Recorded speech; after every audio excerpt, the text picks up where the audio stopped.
Bom dia, boa tarde, boa noite, para quem nos vê de manhã, de tarde ou de noite, fica na sua preferência. Obrigado por nos acompanhar em mais uma hora do tarô.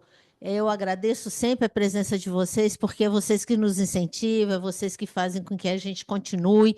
E por essa questão de continuidade, nós estamos aqui na segunda temporada já, né? Quem quiser, gente, primeira temporada tá lá no YouTube do Centro Cultural Esotérico. Vai lá ver um monte de gente boa, querida, gente que conta suas histórias, que conta suas trajetórias, os seus estudos. Não é só de tarô, tem outros oráculos também, tá? Mas, enfim, hoje nós estamos já iniciando aqui a segunda temporada, episódio 2, e eu estou trazendo uma pessoa que eu acompanho nas redes sociais e que eu acho um menino ótimo. E eu acho que a gente tem que trazer gente nova, gente que, né, dá uma oxigenada também no tarô, que traz uma fala interessante e que eu gosto muito de seguir. É o Ângelo Gabriel. Eu acompanho nas redes do Instagram, mas ele falou que tem TikTok. Eu não tenho TikTok ainda. Depois você tem que me ensinar como é que faz esse negócio de TikTok, viu?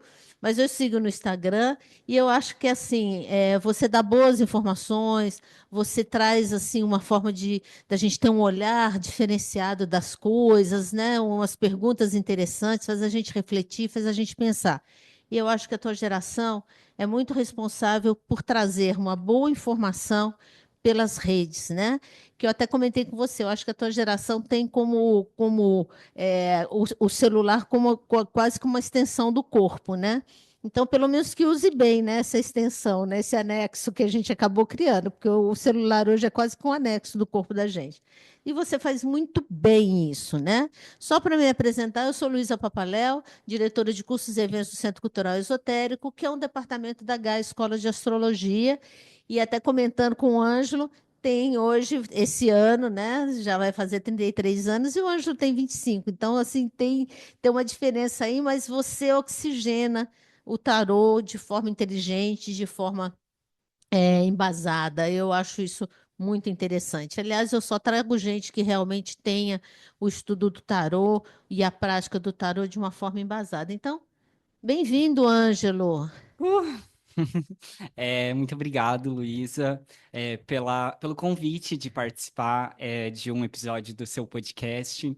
Acompanho também, assisto e estou impressionado também com a desenvoltura. Do nada ligou a câmera e, oi, gente, tudo bem? Como é que vocês estão? Então, só tenho a agradecer o Aprendi com convite. a Hebe Camargo, meu filho. Essa foi minha grande escola. Deve ter sido, né? Porque essa desenvoltura, eu acho que é pela televisão que eu sempre assisti. Mas, de qualquer forma, apresentando o Ângelo, ele é formado em letras pela Faculdade de Pelotas, Faculdade Federal de Pelotas, ele é do Paraná.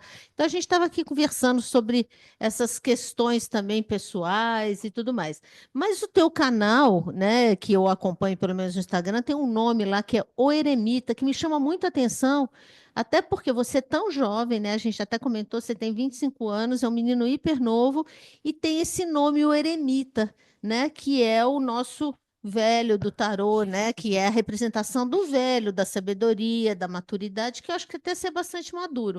Eu acho que tem alguma coisa aí desse nome com essa sua postura de vida. Mas por que eremita?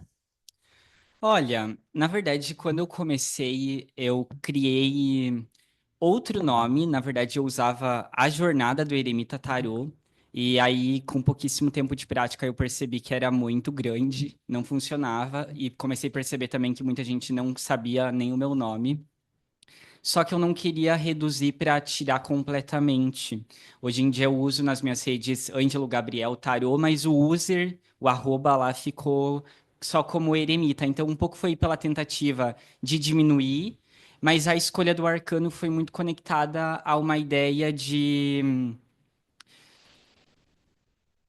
entender como processo. Então a gente tem, sei lá, a ideia de construir carreira ou estudar tarô como um processo muito lento e muito individual também. Pelo menos eu sempre levei muito com essa ideia. Então eu basicamente trouxe essa ideia de eremita e aí um pouco ficou. Aí hoje em dia as pessoas me conhecem, mas nunca foi por algo do tipo, eu me identifico com esse arcano, eu quero ser esse arcano. Tá? Não, foi uma Mas coisa. tem gente que te chama de eremita, né? Tem. Às Tem, vezes tem. acredito que sim, porque você deve ter os fãs ou pessoas que te acompanham nas redes e que talvez não saibam o seu nome e saibam esse arcano pelo qual você acabou meio que se identificando.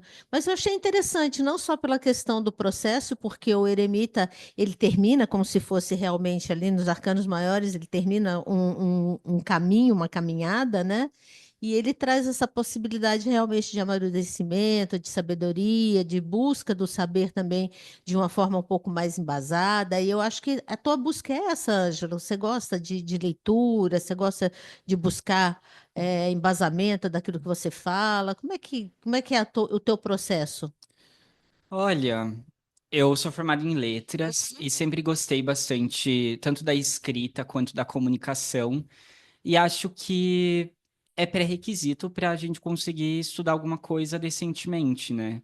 Então, sim, gosto bastante e acho que é muito o rolê de ser o básico. E hoje em dia acho que a gente tá, sei lá, penando, não sei se dá para dizer exatamente assim, com as pessoas talvez não gostem tanto ou não queiram tanto ler, mas para mim sempre foi uma coisa muito de pré-requisito mesmo. A faculdade de letras exige que você leia Sim, bastante, que sim, você pesquise, e aí juntei o útil ao agradável de começar a direcionar os meus trabalhos da faculdade para o tarô.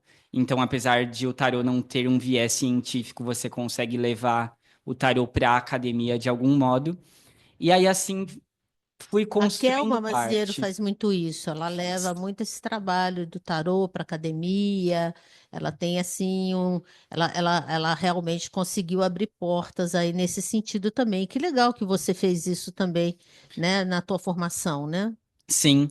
E aí fui construindo desta forma, e sempre falo que na letras eu aprendi muito de tarô. Se a gente começa a pensar em estrutura de língua, enquanto o tarô, enquanto uma estrutura simbólica, tem uma Uhum, uhum, similaridade muito interessante.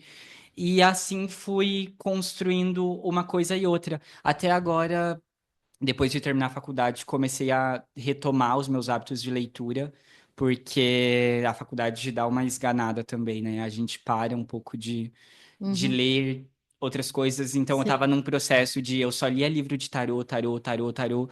Aí, hoje em dia, voltei a ler outras coisas que não envolvem só um aspecto técnico, mas que também agrega ali em repertório. E aí dá para levar para a produção de conteúdo outras coisas, sei lá, às vezes qualquer coisa que você agrega no Que repertório de eu tô estudo.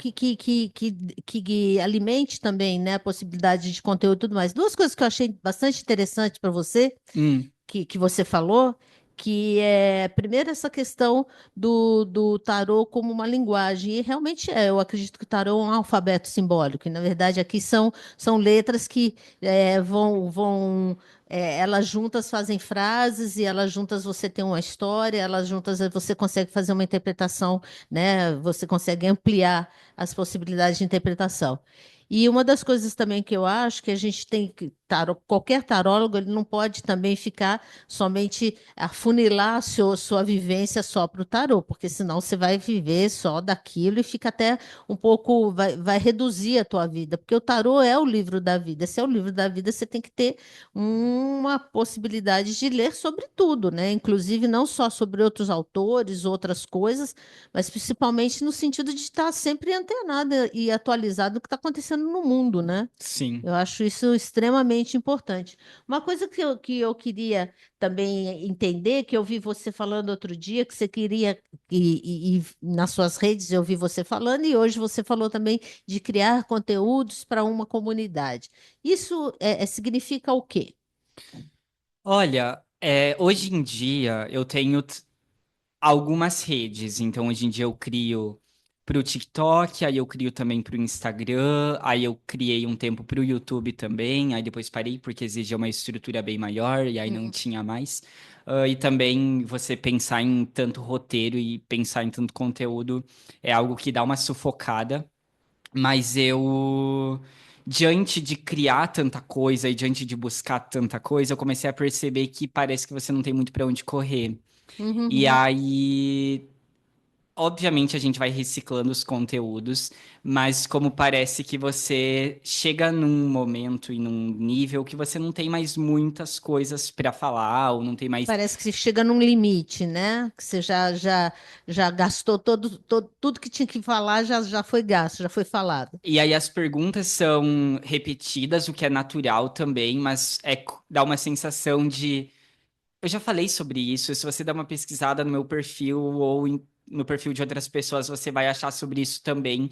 E daí, diante dessa angústia de começar a perceber que eu já falei coisa demais, aí eu comecei a pensar em produzir outras coisas, que aí a ideia de repertório, juntar repertório dentro de um outro conteúdo. Aí, a partir disso, hoje em dia eu tenho uma comunidade de tarô, que a ideia não é exatamente formar ninguém tarólogo, porque lá não falo sobre nada técnico, mas a ideia é de você conseguir juntar vivência, tanto de vida, ou às vezes desde um filme que você assiste, ou algo que você lê, e de E, alguma e, forma e conectar. fazer essas conexões É, desse tipo de vivência. exato, mas sem a ideia de ensinar algo. Às vezes, a partir da reflexão, a pessoa tem algum insight que aprende alguma coisa, ou E essa comunidade se chama Eremita também?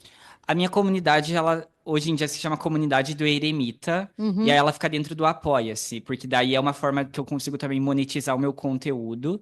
É uhum. R$ 10 por mês. Ótimo. Mas aí as pessoas conseguem ter esse conteúdo exclusivo. Então, é como se ela chega até meu Instagram e chega até o YouTube ou ao TikTok, vê uma parte do meu conteúdo, mas ela pode, sei lá, se aprofundar mais ali dentro de coisas do conteúdo, que aí não é a ideia de ser curso e nem nada do tipo, mas aí dentro da minha comunidade. Aí são formas de você trazer o teu conteúdo Tá. de Eu diferentes acho interessante, maneiras. porque aí você pode discutir experiências vividas, situações que as pessoas passam, situações que as pessoas trazem, porque como a gente como eu sempre falo, cada arcano é uma experiência que se apresenta. Então você pode fazer essas conexões mesmo, né? De situações que você viu, que você viveu, que você um sonho que você teve, e você pode fazer conexão e até ampliar isso, né? Para que a pessoa tenha outros tipos de insights, entendimentos, é isso? Uma coisa que eu percebo na comunidade, e eu acho que é muito interessante essa parte também, é que na internet,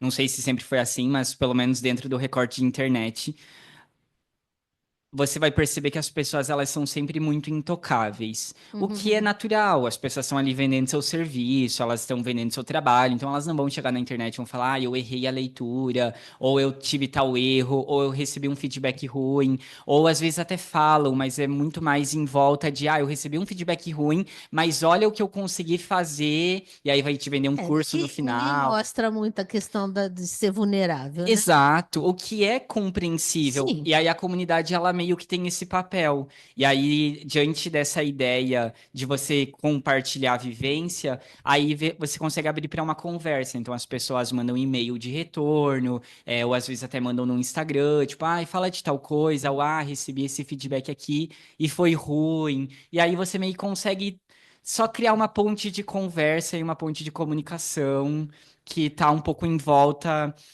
não só num caráter tão técnico. Então, sei lá, Entendi. a gente tem aspectos éticos da profissão, assim como tudo, mas você consegue, de alguma forma, falar o além da ética, porque às vezes a gente sabe que a realidade da Sim, sim. cartomancia não É, é exatamente aquilo. como tudo não é fixo, né? Não é Exato. dentro daquela condição, né? Uhum. E essa questão, às vezes, das pessoas fantasiar sobre o tarô? Tem muita gente ainda que tem essa questão muito mística, fantástica do tarô. Ainda você percebe isso nessa geração nova? Ah, eu acho que é o que mais tem. Mas é até curioso falar, tipo, essa geração nova, como se eu tivesse longe, né? Na verdade, tô Você está mais que inserido dentro. também, é? É, e eu também, eu não tenho tantos anos de prática, ainda não tenho É, nem porque eu 10 também tenho anos. muita gente que chega ainda achando que eu sou uma pessoa que enxergo, vejo, escuto. Ainda existe essa aura mística sobre o tarô, né? Isso sempre existiu. E eu queria entender se ainda tem muita gente que ainda tem essa questão dessa fantasia, Eu, a- alimenta isso. eu acho que tem, e eu acho que o que parte muito da rede é tanto a ideia da pessoa que quer vender o seu serviço, e aí muitas vezes acaba fantasiando um pouco a produção de conteúdo e a forma que vai se vestir para fazer um determinado trabalho, ou que pensa em comunicar a partir ali do seu conteúdo, mas o leigo espera muito disso também, né? Então, eu acho que anda meio que numa via de mão dupla. Tanto das pessoas muitas vezes estereotipando e aí se criando essas fantasias, então é o dom para ler carta, ou ainda é o como as pessoas se vendem sendo super bruxas, ou ainda são super poderosas e detentoras de Mas conhecimento. ainda tem muito, eu acho que se alimenta muito essa imagem, né? A gente pode ver até pelas essas feiras místicas, né? É uma principalmente algumas pessoas que eu conheço que fazem a feira e que são pessoas extremamente normais no seu dia a dia. A gente chega na feira, tá vestido de Apolo, Deus Apolo, né, grego, romano, a bruxa do não sei como, com aquelas com chapéus de cone ainda, e muita gente. Por quê? Porque as pessoas que fazem a feira, ou que são as pessoas que estão à frente da feira, os organizadores, eles exigem que a pessoa vá vestida daquele jeito. Sério? Sim, sim. Chocado. Sim, eles exigem que a pessoa vista, sei lá, de rei mago, enfim, porque você vê todos os personagens ali possíveis e imagináveis, né? Então, de uma certa forma, eu acho que ainda tem muito essa relação, porque ainda é alimentado, né, Mas por esses organizadores. E aí as pessoas realmente já têm a sua roupa própria, tal, porque elas vão vestidas também.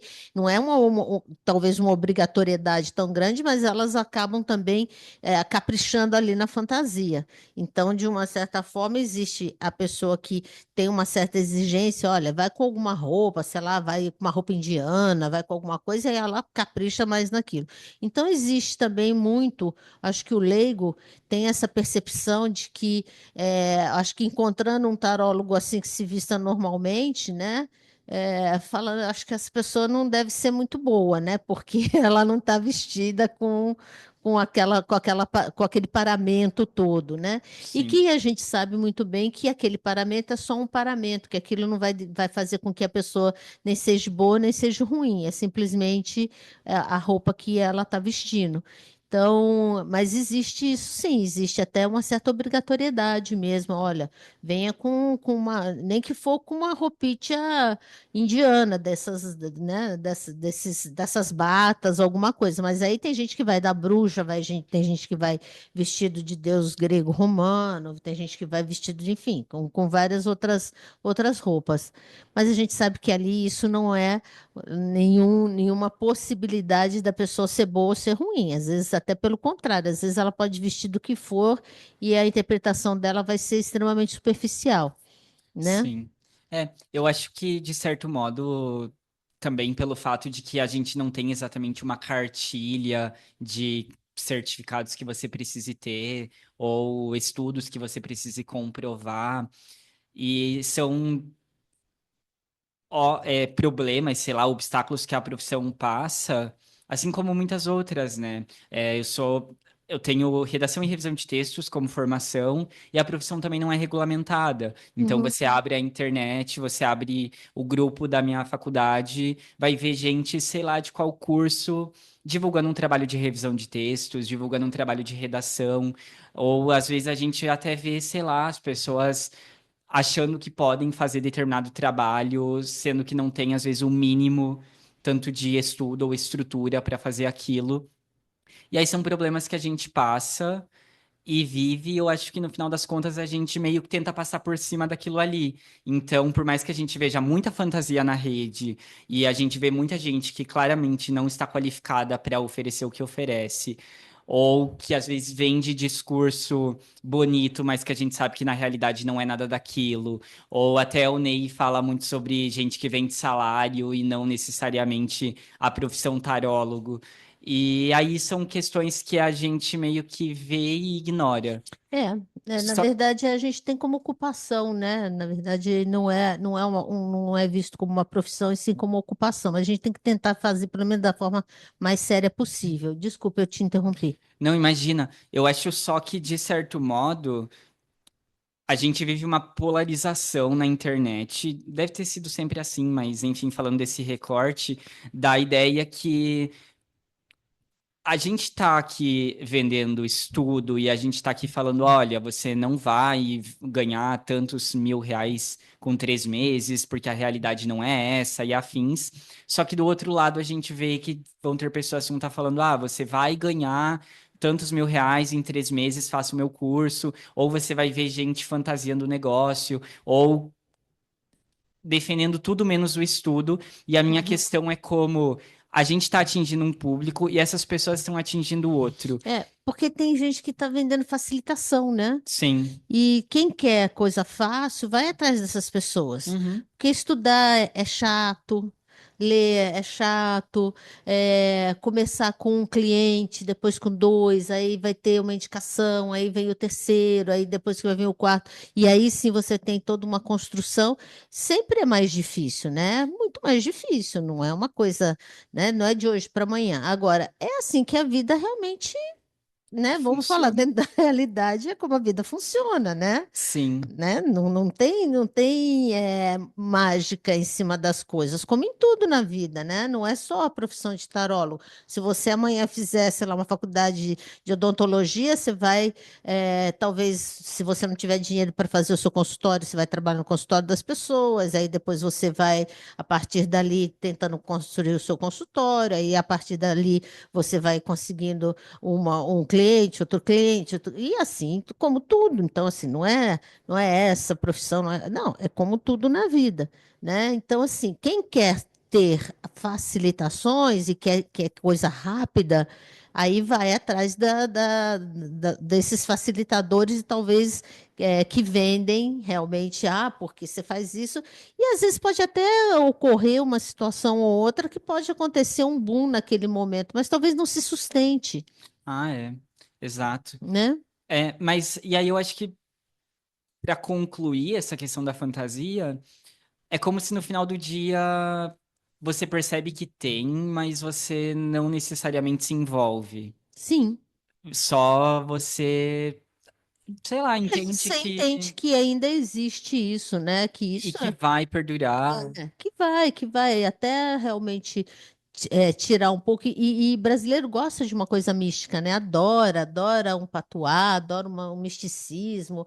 Ah, eu fui naquela tarô, mas ela não passou um patuá, não passou uma simpatia, porque talvez não tenha sido a crença da tarô. Ela vai achar que aquela pessoa já não é séria. É igual ir no médico e falar, mas não me deu um exame para fazer, mas porque não precisava, né? Sim, Então, é sim. aquelas coisas, né? Mas de qualquer forma. Eu acho que a gente ainda, o tarot tem essa questão, acho que no nosso país a gente também tem a gente precisa às vezes desse a mais místico, né? Eu acho que nós somos um povo muito miscigenado e é um povo muito místico, mas de qualquer forma eu acho que independente de qualquer coisa, eu acho que sempre é levar realmente um pouco mais do nosso ponto de vista, do que a gente é realmente, né? Dentro daquilo que a gente estuda, dentro daquilo que a gente enxerga, eu acho que sempre vale muito a pena. E é por isso que eu te acompanho. Fico muito feliz. É por isso que eu te sigo. Eu sigo realmente porque eu falo, nossa, que interessante ele pontuar esse assunto, ele colocar esse questionamento, fazer a gente pensar sobre outras possibilidades. E eu acho que tem um pouco desse pessoal também que pede para você, né? Fala sobre tal coisa, eu acho que é interessante, porque aí também essas pessoas podem também sair fora dessa caixa, né? É, eu acho que no final do dia é a intenção também, porque a rede é difícil. Eu acho que ao mesmo tempo que estou lá e que consegui e que você vai construindo conjuntamente com o trabalho essa questão da presença digital e consegue oportunidades para estar em outros espaços e afins, é difícil. É, Mas que bom que você tá lá, viu? Porque precisa de você lá. você pode ter certeza que é necessário, você é necessário, viu? Porque como a gente também tem muita gente que está lá e que faz coisa legal, a gente também vê que tem muita gente que leva pela brincadeira, pela chacota, pela não seriedade. Então, é importante, viu?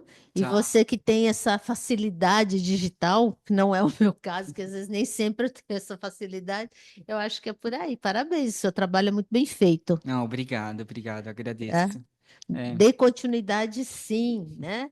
E também a gente tem sempre que estar nos reinventando, nos atualizando, né? Eu acho que e hoje não se vive mais sem a rede, né? Isso é algo que, por mais que a gente, por exemplo, eu tenho minhas dificuldades com a rede, mas eu tento fazer o meu trabalho também, até para ser vista, né? Porque é onde realmente as pessoas acabam indo buscar os profissionais e tudo mais, né? eu acho que hoje em dia tem uma questão muito em volta de que muitas vezes as pessoas acreditaram que tem que estar na rede, e eu acho que isso é uma verdade, mas eu não sei exatamente, às vezes, com qual intuito. Quando eu estava na faculdade, eu estava com uma. Eu conversava bastante com uma amiga que ela trabalhava escrevendo para diferentes profissionais que queriam, de algum modo, se inserir na rede. Uhum, Só que a rede tem uma dinâmica muito específica, e aí, seja, sei lá, pela forma que você cria ou pela forma que você vende um serviço e afins. E aí, eu, hoje em dia, percebo muito desta questão também de como todo mundo quer estar na rede, o que é totalmente normal. É justo, onde tem visibilidade, né? mas ao mesmo tempo parece que se, não sei se dá para dizer que se perde ali, ou também sobre como muitas vezes a gente vai percebendo que as pessoas elas reproduzem um discurso ou reproduzem uma mesma coisa, mas não tem exatamente Uhum. algo ali que é tipo, ah, eu vou fazer isso porque eu quero chegar nesse objetivo. E aí olham para a rede e falam, ah, mas a rede está uma porcaria, porque, sei lá, não tem ninguém sério. Só que aí às vezes pelo contrário. Então acho que Acho que, são é, pontos. acho que assim, a gente vai se identificar com o que a gente é, né? Sim. Isso é certo. Então, a gente vai se identificar com aquele que a gente percebe que tem um pouco mais de embasamento, o outro que quer fazer mais superficial vai identificar com o que é superficial, enfim, a gente sempre vai ter essa identificação, não tem como, né? E aí até você estava falando um negócio interessante, né? Quer dizer, tinha uma pessoa que produziu o conteúdo para um terceiro. Então fica aquela coisa assim, a pessoa também ela não tem nem a preocupação de fazer o seu próprio conteúdo, né? Às vezes está. Mas aí essa é a questão das pessoas estarem se inserindo na rede, mas não necessariamente sabendo por quê. Porque ela mesmo não sabe nem o que ela está colocando direito ali, o conteúdo é feito por outro, né? Mas eu acho que eu não sei se eu acho que isso é realmente o problema, Uhum. mas às vezes falta o O objetivo, ou objetivo. porque, eu não sei se você já recebeu, mas eu já recebi inúmeras propostas, pelo menos vem uma por semana no meu e-mail, que é a proposta do eu posso alavancar o seu negócio. Ah, E já. aí o tipo de promessa é, ah, porque a gente roda ou o tráfego pago, ou já recebi proposta também para tipo, ah, você faz o seu curso na minha agência. Sim, sim. E assim, É, a mas forma como eles vendem o discurso, parece que o único intuito da pessoa que está criando a rede, e o único intuito do tarólogo, nesse caso, é ganhar R$ 50.000 por mês. Assim, seria ótimo estar ganhando R$ 50.000 por mês, mas talvez não seja de fato esse o intuito do é porquê se qual, cria o conteúdo. qual é o objetivo mesmo ali, né? E aí as pessoas vêm muito com esse discurso de tipo, não, porque a gente panfleta você dessa forma, a gente cria a estratégia desse jeito,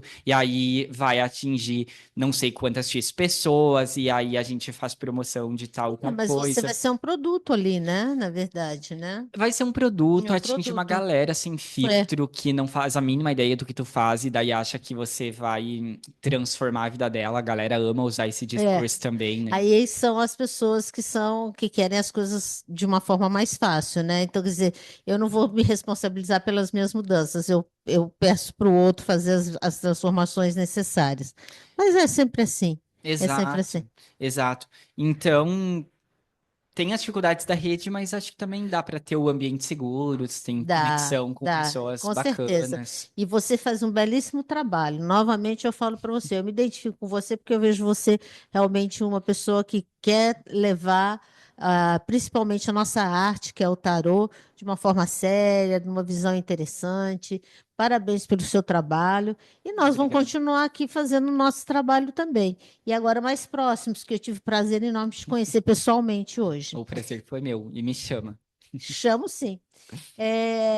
Deixa eu só comentar com o Ângelo e com vocês que estão me assistindo, que eu tenho uma coleção de tarô bastante grande e mexendo no meu tarô até para apresentar mais um tarô da minha coleção, aí eu encontrei esse tarô chamado Namur, que eu falei, bom, deixa eu dar uma olhada, vou pesquisar. Ele veio sem livro, eu comprei de um colecionador, então veio sem livro, veio só com um saquinho, enfim. Aí esse tarô, gente, é o primeiro tarô brasileiro, viu? Feito por uma pessoa chamada Namur, que era realmente uma pessoa que dos anos 80, 90, praticamente ele estava em todos os jornais, revistas, televisão, entrevistas e tudo mais.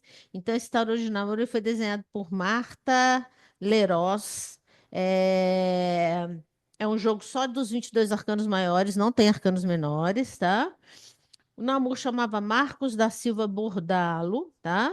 Então ele tinha o nome de Namor, ele se deu o nome de Namor Gopala, e tarólogo, então, que viveu aqui na nossa época, né? As ilustrações foi feito por essa argentina Marta Leroz, em bico de pena, lápis de cor e canetas hidrográficas. E que mais aqui que eu consegui pesquisar? E, infelizmente, o Namur, ele faleceu em 2019, tá? E ele ficou famoso, ele fazia previsões, ele previu a eleição do Collor, né? Infelizmente, mas vai fazer o quê? Ele acertou, tá? Ele previu a eleição do Collor, e ele tinha realmente, assim, uma evidência bastante grande na comunicação na época. E ele faleceu há pouquíssimo tempo, dia 7 de maio de 2019. Então, ele deixou esse legado, ele deixou, então, o primeiro tarô brasileiro, né? O jogo, primeiro tarô brasileiro feito aqui. Eu não sei se, provavelmente a edição deve ter sido dele mesmo, mas um bom material e bico de pena com lápis de cor. É muito bonito o trabalho também da ilustradora, né? E ele deixou esse tarô aqui, eu achei ele muito bonito, ó, gente, tá? Então, com certeza não é editado mais, não deve ser editado há muitos anos, estava até ali, ele é de 93, se não me engano, que é esse tarô que depois que eu comprei. E aí eu trouxe para vocês o tarô de Namur, né? Que é do Marcos, o Marcos que viveu com a gente por um bom tempo aí, e trabalhando também com seriedade, levando também a arte do tarô. Isso aqui é uma arte, gente. A arte de ler símbolos, né? Então a gente tem que saber ler e educar, né? Nossa forma, né? Nosso a nossa forma de interpretar, né? Não fugindo dos símbolos, não fugindo da simbologia, né? Que isso que é o mais importante. Ângelo, obrigado por você ter vindo, viu? Adorei te conhecer, adorei mesmo, tá? Gosto muito dos teus conteúdos, continue fazendo bem feito do jeito que você faz. E assim, o dia que quiser também, estamos aqui sempre à disposição, Eu que tá bom? agradeço. Obrigado, Espero querido. voltar mais vezes. E foi Venha, ótimo nosso tá? papo.